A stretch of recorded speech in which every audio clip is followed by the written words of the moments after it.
Hey guys, it's Jess, and I am excited to be sharing a Christmas card with you today. I am creating this card for the Altenew Educator Certification Program as well as for a Christmas card hop. So in the description down below, there is a link to the next stop on the hop today. If you would like to hop along and see some more Christmas card inspiration, I hope that you will join us and check all of the cards out. So for this card, I decided to take some inspiration from the Altenew Academy course called Impressive Heat Embossing, and I wanted to include multiple types of heat embossing in my project. So here I am using some Watermark ink. This is the VersaMark ink. I'm putting it over the entire background except for the very top part, so I have something to hold on to. I'm just putting it on that whole area, and then I'm actually going to do a second coat.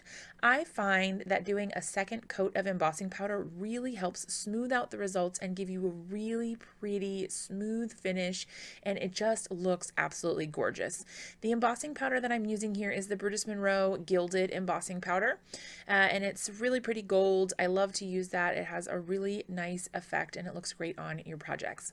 So I decided to pull out the large alphabet die here from Altenew. This is the large what is it? It's called Caps Bold Alphabet die. I've got everything linked below for you in case you want to check anything out, but I really love this die set. The letters are gorgeous and they're perfect for making a big statement on your card.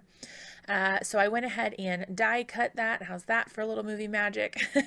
And now I'm going to go ahead and set them up to be adhered onto my card. So for this card, I really wanted to kind of channel a little bit of my inner Yana Smakula. So I took a piece of colored cardstock. This is a piece of red cardstock from Gina K, and I'm using the scrapbook.com domed blending tool with some Hero Arts Red Royal Shadow ink. This is like a really pretty darker red color. So it really just intensifies that red color around the edges and it gives a highlight towards the center, which I think is really, really pretty.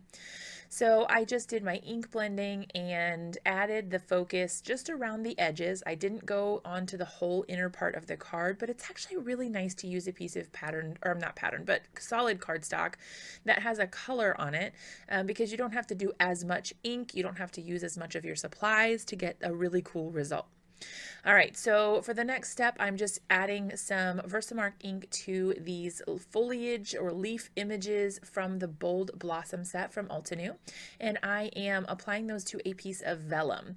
So this is kind of like a see-through-ish sort of piece of paper, sort of frosted, if you will, and I'm going to use that same gilded embossing powder here to apply that same gold shiny look to these, and I decided to do a bunch all at once, but you could certainly just do one or two or three or however many you want to use for your project. You don't have to do a whole sheet, but I like to do that so I can save the extras for later, and then it's just something I can easily pop onto a card. Now you'll see here that I turned the piece of vellum over. You do want to be careful when heat embossing on vellum because the paper warps much easier and you can very easily burn your paper.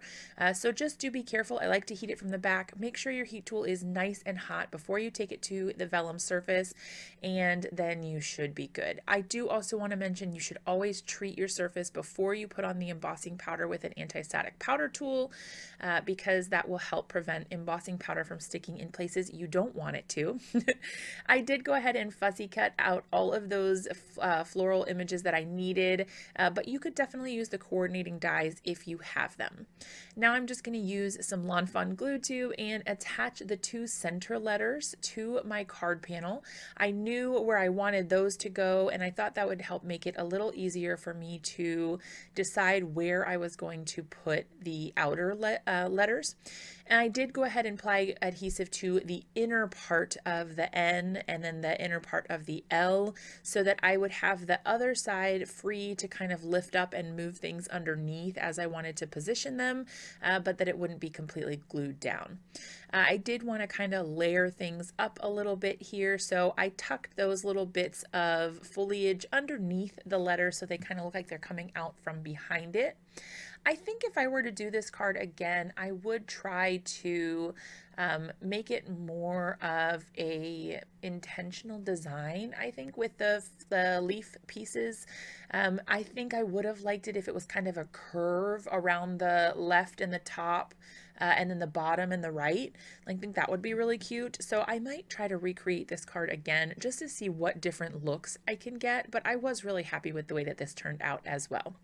I love, love, love the way that the gold looks on the red. It is absolutely stunning. It's just so pretty to look at.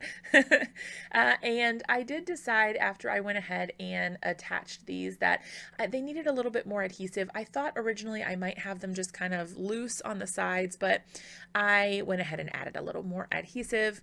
You can do this by just putting a little bit of glue on there and then sort of tapping it with your finger so that it smooshes around, and then lay it down on the cardstock. That way you don't have any visible glue marks showing through your vellum. I did go ahead and attach this to a white A2 size card base. I thought that I was done, but I decided I wanted to go back in and add some gold splatter. So I used the Distress Spray Stain in the Tarnished Brass. I just took the lid right off the top and tapped on it, and you get this really gorgeous splatter. And once it dried, it was a really good color match for my project. So that is it for today. I hope you guys loved the video. If you did, be sure to give it a big thumbs up. Subscribe to my channel if you're not already, and I'll see you guys in another video really soon.